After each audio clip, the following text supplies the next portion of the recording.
So they call me Tangent Thomas occasionally because I can go on a tangent so fast. But I remember being, there is a connection, I guess, to modern linguistics and study of New Testament Greek. But I remember being in a class with a man named Robert L. Thomas at the Master's Seminary, and it was the life of Christ. And I'll never forget skipping over Matthew 5, 6, and 7, and another student, not me, I was comfortable in the back row, raised his hand and said, "Are we going to talk about the Sermon on the Mount?" And Bob said, "No, it's not relevant to the church today."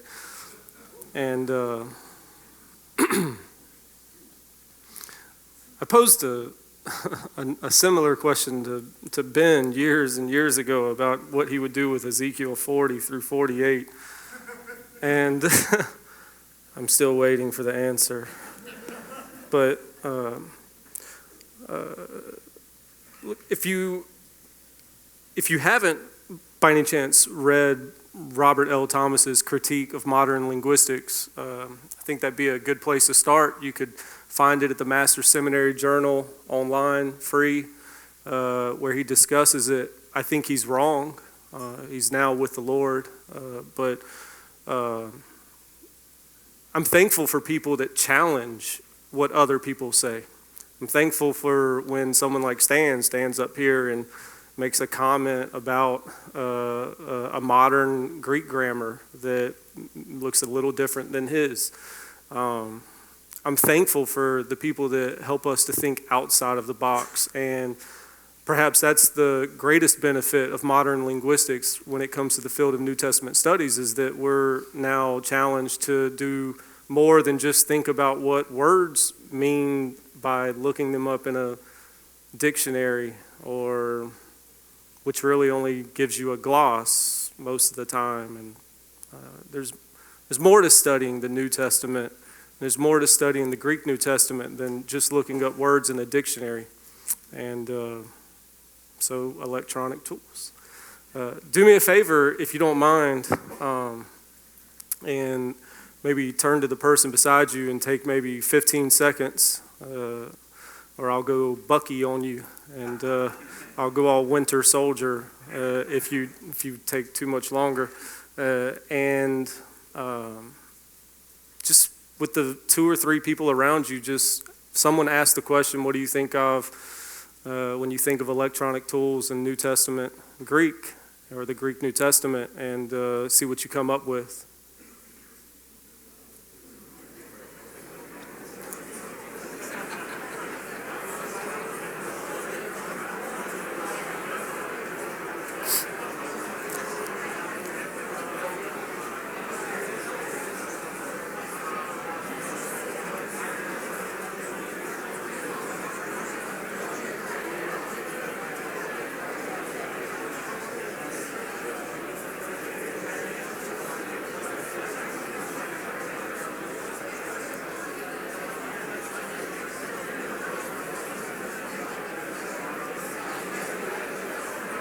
All right, that's you guys are very talkative.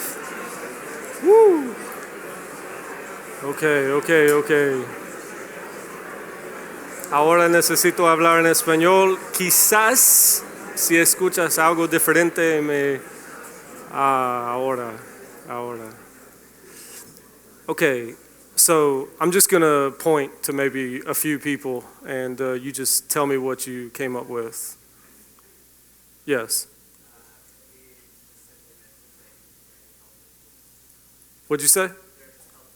Okay, they're just helpful. Okay, electronic tools are helpful. Yes. I'm curious what David Beck would say. What?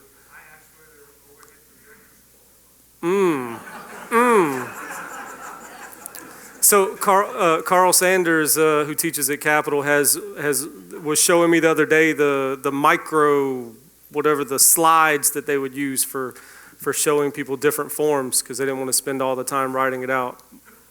I'm wondering if the professors really knew it, or maybe they just wanted to, maybe it was just plugging it in. I don't know.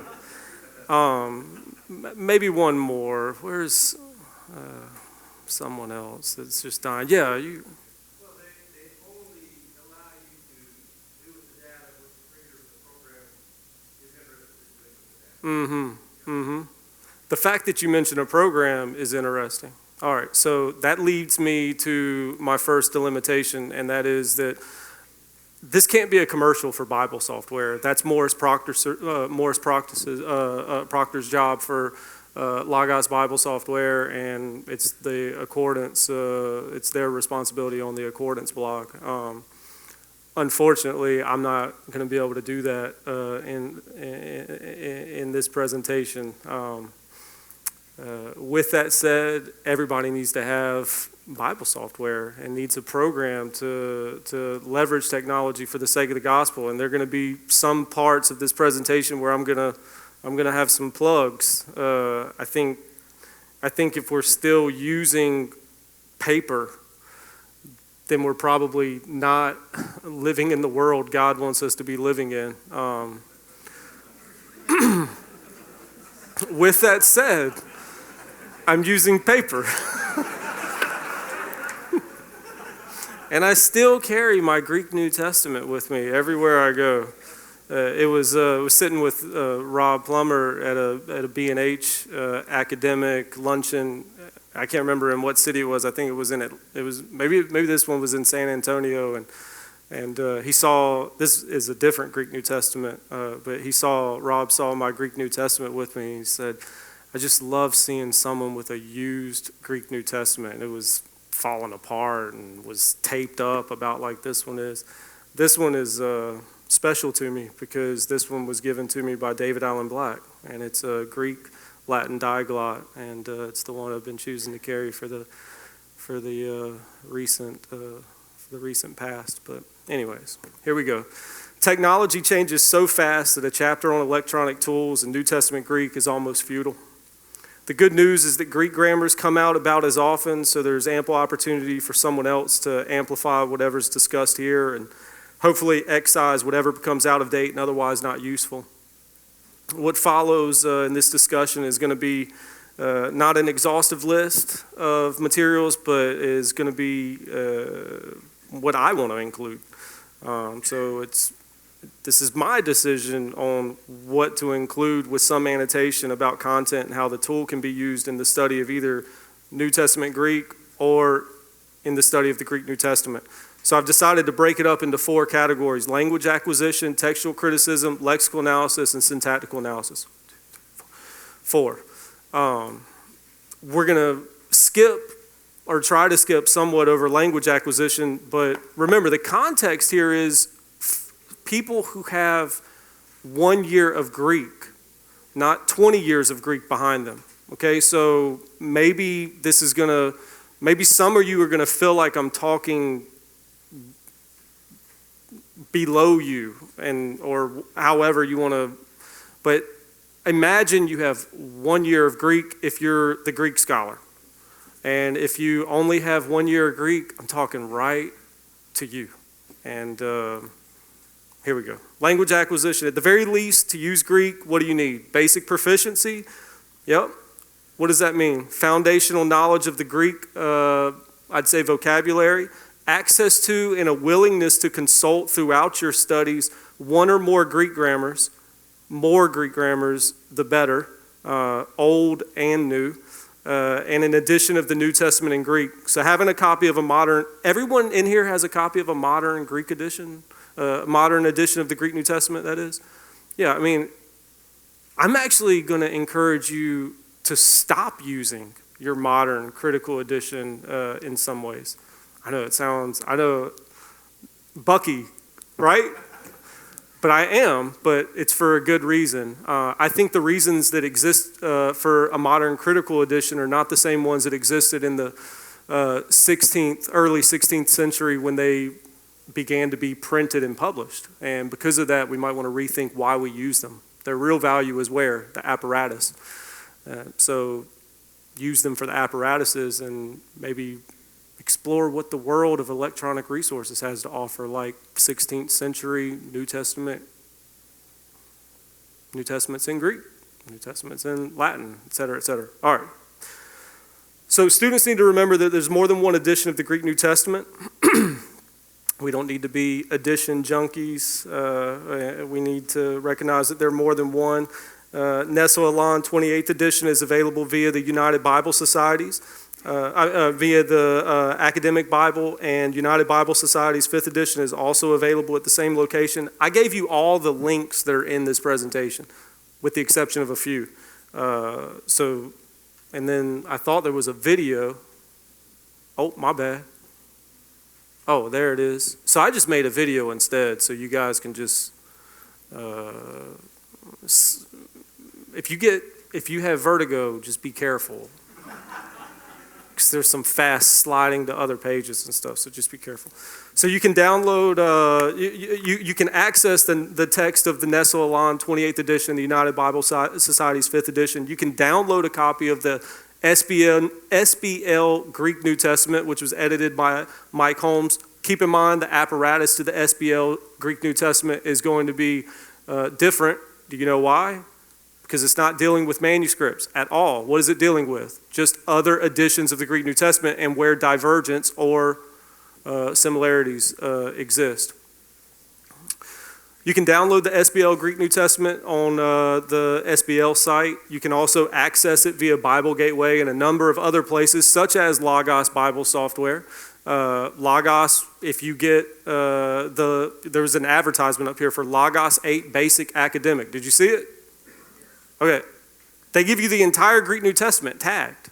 If you don't have Logos at all, you need to get it. It's free, and you get an entire Greek New Testament, modern text, Greek New Testament, free, tagged.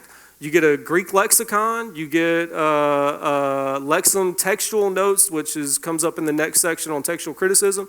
You get a bunch of resources. Unfortunately, I wrote Mark Ward over there and tried to nail down exactly what you get. They told me that they're going to finalize that in, I guess, this week.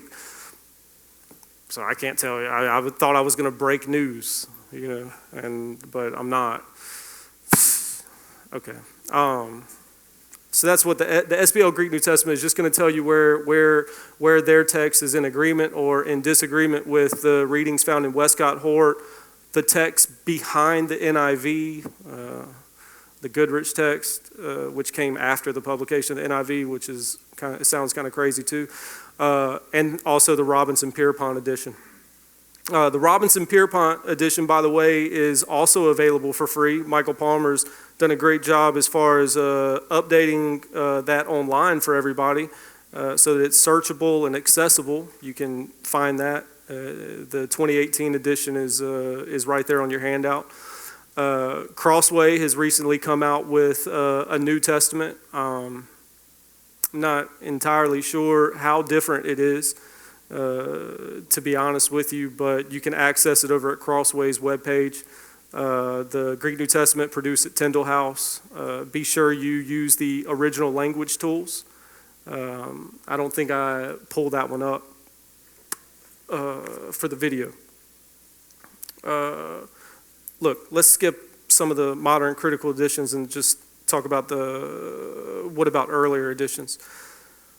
Okay, this is where I'm telling you to stop carrying your modern critical edition with you, because you can access a copy of Erasmus's Greek Latin Diglot 15, you know the date, 1516. You can access it via Basel's, the University of Basel library website. And I highly recommend you do that. I'm going to try and pull it up in a few minutes, and you're going to see how long it takes because the file is that large. But once you get it, you have it as a PDF, and it's incredibly high resolution. You can also do that with what's called the Complutensian Greek New Testament, although it is also a Greek Latin New Testament, and that one takes even longer to download, but the content of that one is even more incredible. Do you know when the Complutensian Greek New Testament, Greek Latin New Testament was printed? 1514. It was 2 years prior to Erasmus's edition, and it's much more beautiful than Erasmus's edition, but you should take a look at that, and just it takes 2 seconds to realize that what they did in Spain was, in my opinion, infinitely larger than infinitely better than what Erasmus did. That takes care of that. When it comes to language acquisition, though, doing a refresher through online tutorials of a beginning Greek grammar is probably not a bad place to start. Let me just give you, just curious, because I'm just curious, that's all it is. I'm not trying to sell anything, I just really want to know. How many of you used mounts? Okay, how many of you used black? All right, and then the other ones, okay. No offense.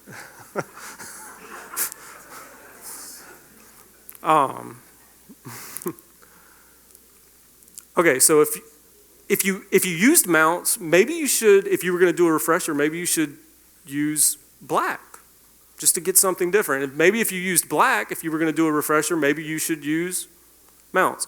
All right, if you want to just do a quick refresher, let me recommend there are 3 things you could do. One, you could use the biblical training videos that Mounts has put out. He has a nice backdrop. I think it's in Washington or Oregon somewhere. Looks beautiful. It's widescreen in format. I think it's $189. It's half that if you just want access to it for 365 days. If you are incarcerated, they are free. That's true. It says it on the website. I would not recommend getting incarcerated just for that. There's also David Allen Black's videos. He recorded teaching Greek in Addis Ababa, and I don't know if you know that, but you can see a video of it somewhere. I think in one moment I'm going to show you some of it up there, but if you haven't studied Greek with David Allen Black, it's my favorite time of studying Greek. It's the most engaging professor that I ever had. And you'll see it when you see him teach Greek. They're out of date in some ways. They're a little older compared to the high resolution and HD quality that exists today, but because of the way he teaches, they get included here. They're $205. And then, of course, we have Rob Plummer.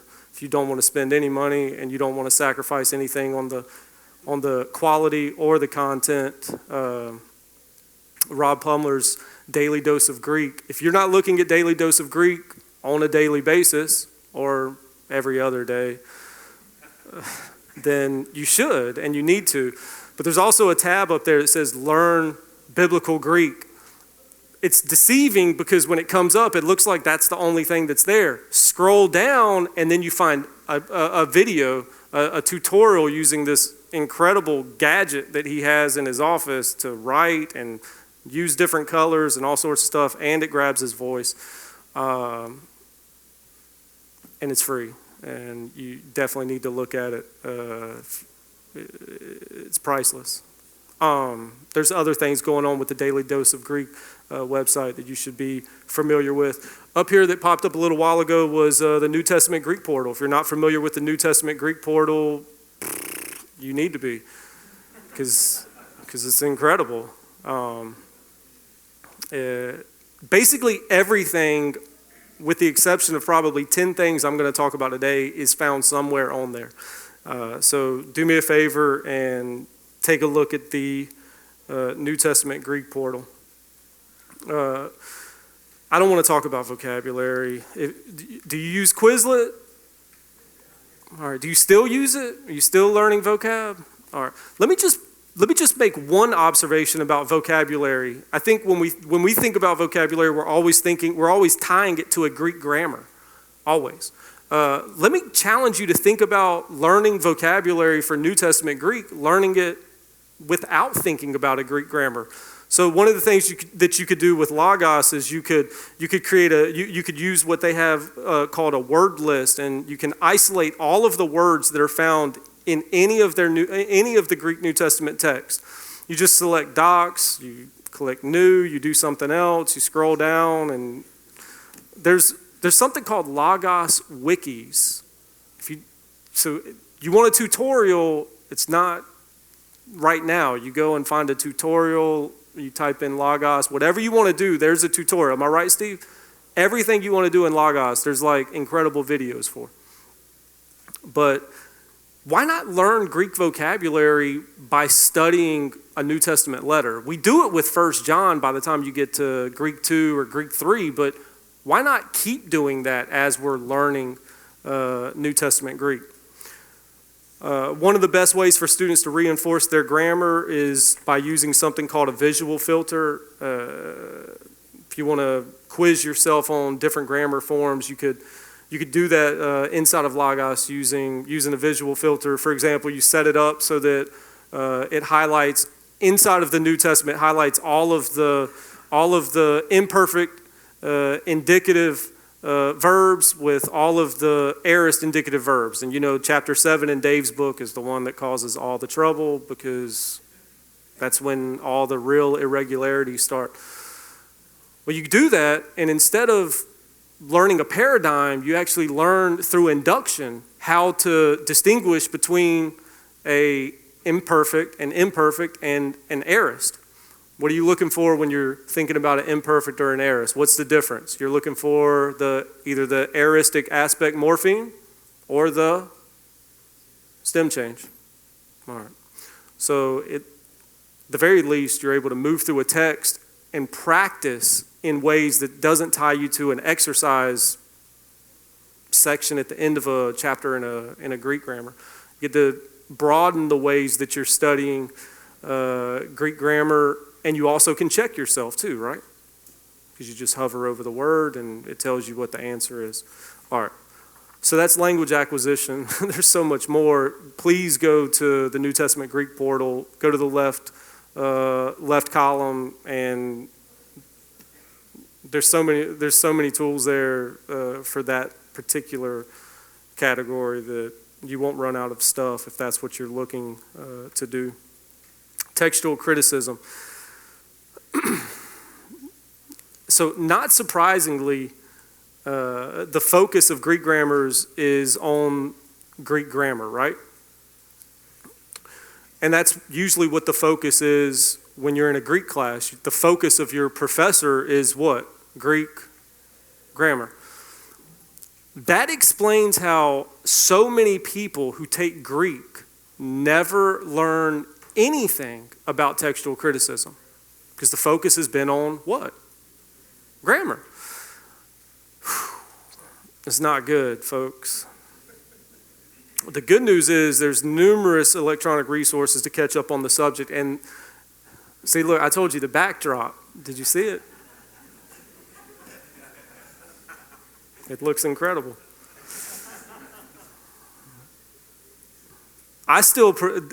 Dave, I still prefer the chalkboard in Addis Ababa over the backdrop wherever Bill Mounts is in those videos.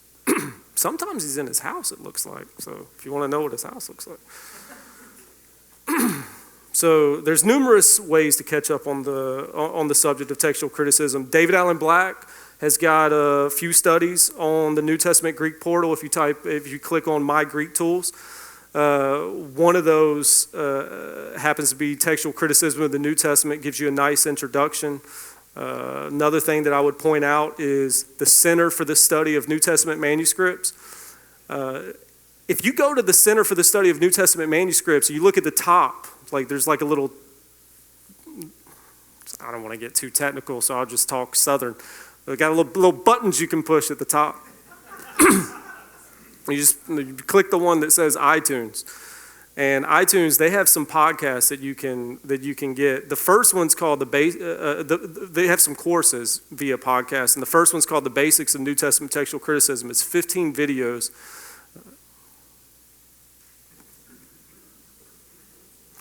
It's 15 videos. It's approximately 2 hours long. I know, man. I love those days. Another course is called Scribal Methods and Materials. That's 5 videos. Another one's called Disputed New Testament Passages, Textual Criticism Put into Practice, 7 videos. I would have chosen Matthew 5:22 and whether eke is included in the text, but that's not one of the ones he discusses.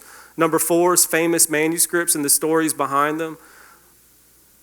when you're reading some of these Greek grammars and some of these books, these old books on textual criticism, be sure you read the introductions because they have crazy stories about like certain individuals going to the Vatican library and getting permission from the Pope to look at a manuscript, and the Pope gave them permission to look at the manuscript, but the curator at the library didn't want him to look at it, so they sent people in with him. He couldn't take a pencil in, and they're talking to him in Latin, so he can't memorize anything. And but famous manuscripts and the stories behind them. Pioneers of the trade, famous text critical scholars. There's an 11 video course on that one, and I think Peter Gurry's one of the people that is included in number 5. He is a pioneer. He's a pioneer. He's over at Phoenix Seminary now. But Peter Gurry, you should. We'll come up to evangelical textual criticism in a second. Look, the introductory videos are broad in the amount of content they covered, including why textual criticism exists, the difference between internal and external evidence, and how many variants there are in the New Testament. Another couple of resources that I point out is Robert Waltz's online Encyclopedia for New Testament textual criticism. It was last updated over a decade ago. That's a lot of what you're going to encounter with resources that are free or open access is they get built and then they get neglected. That's one of the hallmarks really of the New Testament Greek portal is that it's not being neglected at all, largely in part because of Dave Black's interest in it, but also because of the research assistants for the New Testament chair, such as Noah Kelly, who keeps those updated and doesn't allow dead links to go crazy, because that happens all the time when you have an online resource.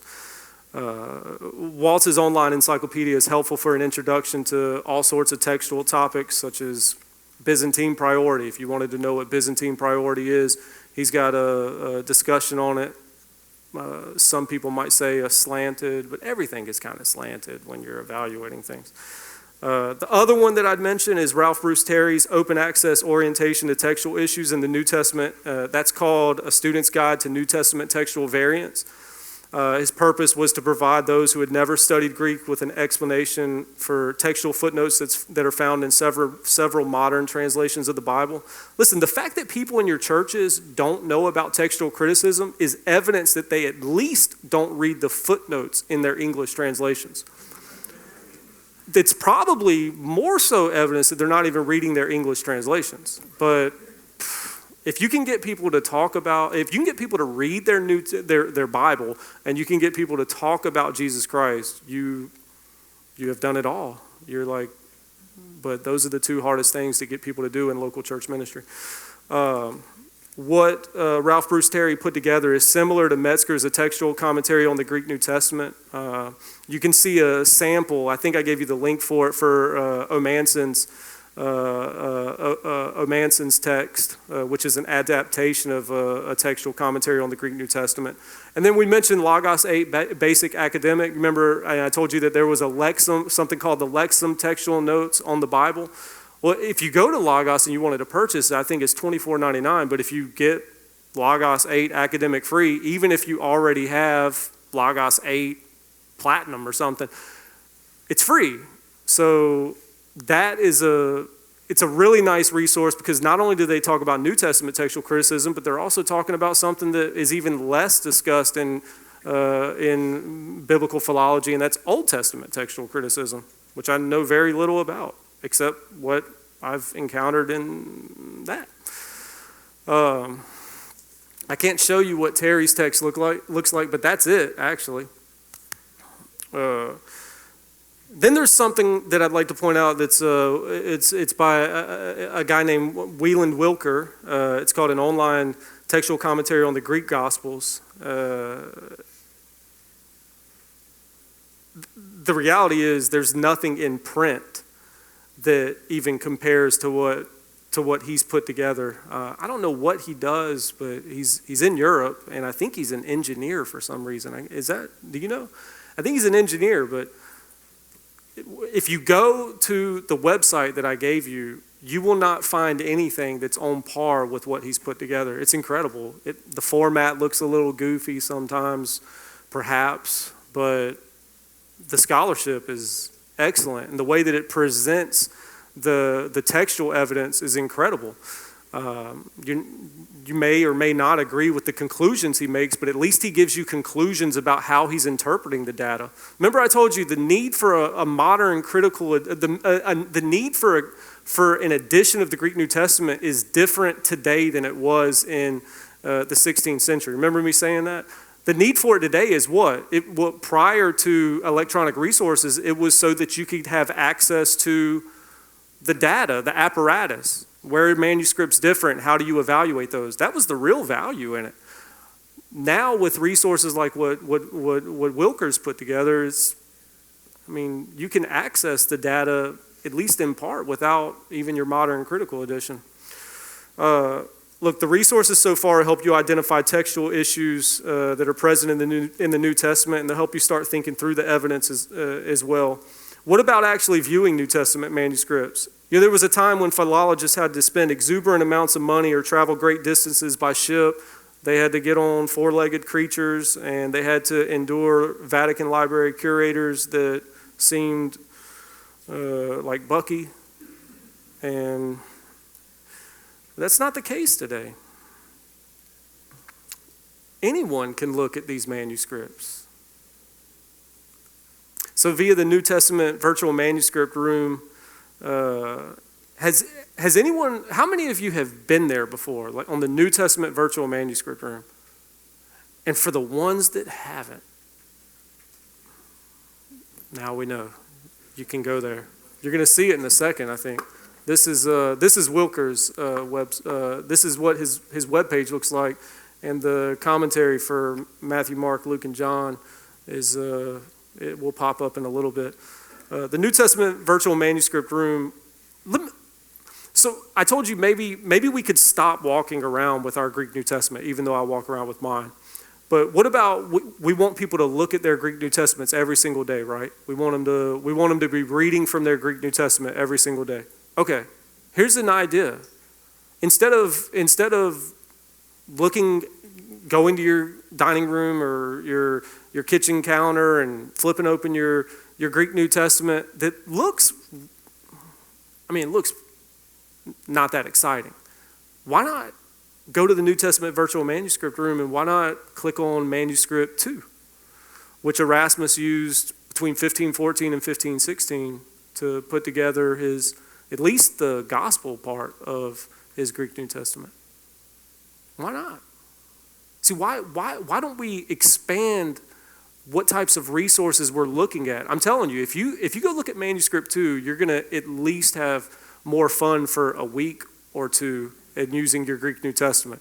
Then you can go to Manuscript 1, and then you can find some other manuscripts. You can look at Codex Sinaiticus.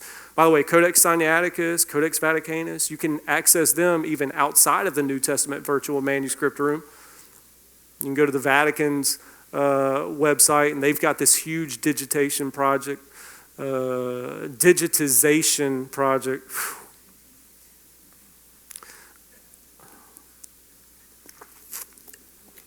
And see high resolution images of those.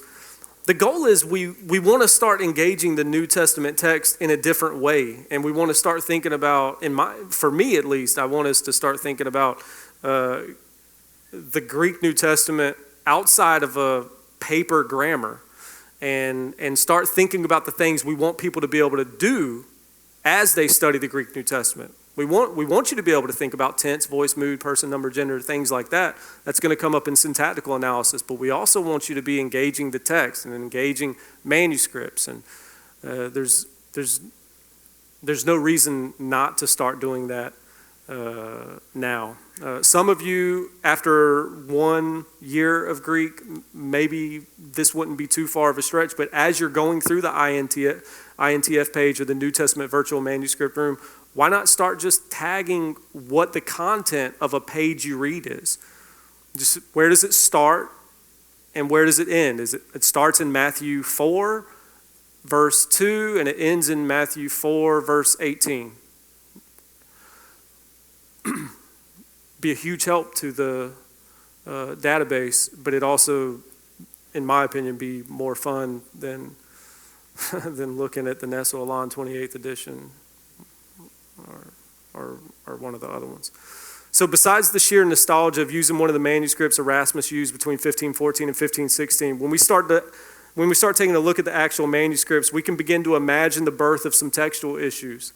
And this is the real reason I want you to look at it. We can start to imagine how if a word fell at the end of a justified paragraph, and then it's abbreviated, it doesn't have the last 2 or 3 letters are not included at the end because they didn't want to go over, and they didn't carry it over to the other line. You can imagine a word like even eke, and I don't even think anyone's ever proposed this as a possibility for why eke is not included, but you could imagine a word like eke being left off if it's at the end of a line of a justified manuscript. Is that what happened? Probably not. Some people probably just took the word off because they wanted Jesus to tell people never to get angry whatsoever. But maybe he didn't say that. Maybe he actually did tell people, just don't get angry if you don't have a really good reason. The need that existed for consulting a standardized Greek text, for example, in the 16th century when the Spaniards and Erasmus published their Greek editions of the Greek New Testament, are not the same today. The real value in the modern critical editions is their apparatuses. New Testament students today need to be exposed more and more to the manuscripts. Consulting Nestle-Aland, UBS, and Robinson Pierpont as well really just is one step in evaluating textual issues. Let's switch over to lexical analysis real fast and breeze through this. In a perfect world, I'd be able to point you to electronic versions of a Greek-English lexicon of the New Testament and other early Christian literature, 3rd edition, also known as BDAG. I'd be able to point you to the Exegetical Dictionary of the New Testament, EDNT. I'd be able to point you to the Theological Dictionary of the New Testament, TDNT.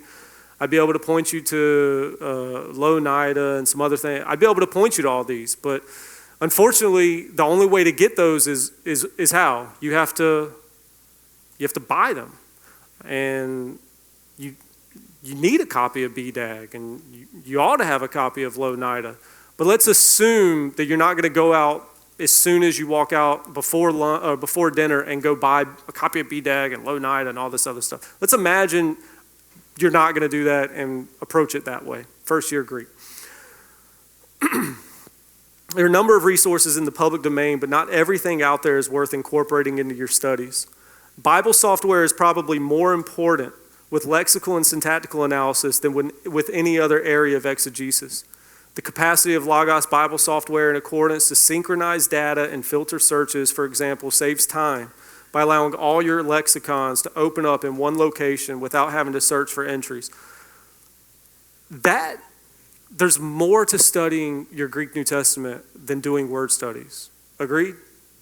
But that in and of itself justifies having a Bible software, just so you don't have to go flipping through pages to find your dictionary entries. I would pay $500 for that, but you also have to be studying your Greek New Testament in order to justify it. Okay. I can't imagine doing a word study in 2019 without the Bible word study feature in Logos Bible software. The field of biblical studies is different and better because they exist, and they do a fine job on their blogs of explaining how their software functions and how to leverage it. Accordance has a blog, very helpful. Logos has multiple blogs, but I just point out the Logos regular blog and then the Logos academic blog. By the way, another amazing thing about Logos that you get is what? A free book every single month. I mean, you just download the basic one, and by the end of the year, you've got how many extra books for free? I mean, you do the math. You're 3 years in seminary, you've got 36 books. That's a pretty good deal. Logos 8, I already told you you have access to the SBL GNT directly. You have the Lexham textual notes. What else? You know, if you only have access to the free version, you're not gonna be able to see how it opens up and shows you all sorts of information. But what you are gonna be able to see is how seamless it can do it. And whether it's opening up just one resource, like I think the free one has Souder's 1917 Greek lexicon, whether it's one resource or it's 100 resources, it populates that information like that. then it's your responsibility to think through it.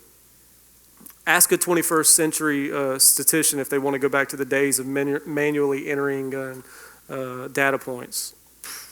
It's all SPSS, and I think there are like 2 other ones that people use now. I don't even think they use SPSS anymore, but I'm never taking a statistics class again, so it doesn't matter. Look, the shortcoming of having a lexicon like Souders or a PDF copy, which you can also get on something like archive.org, of Abbott Smith's manual Greek lexicon of the New Testament. Besides their datedness is they only provide you with glosses, and that's a huge shortcoming. They exchange the Greek word for a receptor language equivalent, and sometimes they provide you with a sample of equivalents with like meanings or a representation of the range of the word's meaning or different things that they do, but it's almost always just, here's the Greek word and here's an English word that you can associate with that. But that's not really what dictionaries are supposed to do, honestly.